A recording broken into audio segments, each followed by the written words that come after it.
الرحمن على العرش استوى ربنا العرش سنقبت الله أكبر الله أكبر يسيل الله قارن تاني يسيل الله لينسى أحمد نما شرف para أذكر من عشرات المباشرة بالجنة منهم خمسة ورين جنة كم تشوف مثلا را نما شرف تبدو جد أبو بكر الصديق عمر بن الخطاب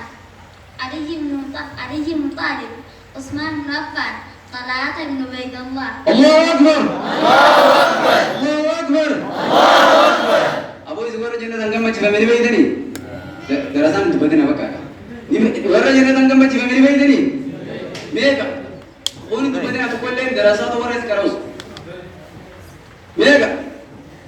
الله أكبر الله أكبر ورا جنة كم تشوف من بقولة دي سنة راشم مكاري جنة شنام مكارو يدي سني تربية سني الله أكبر الله أكبر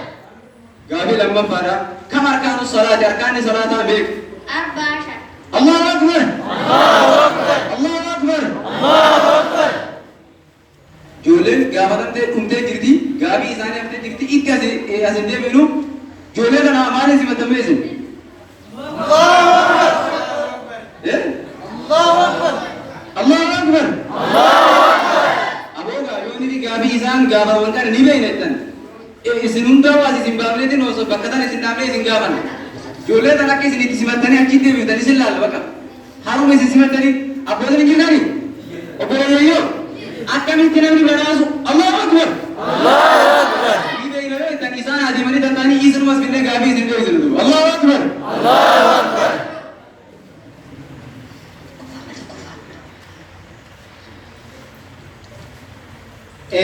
marsan takaffan akkuma isilala jirtan kana fakkaatti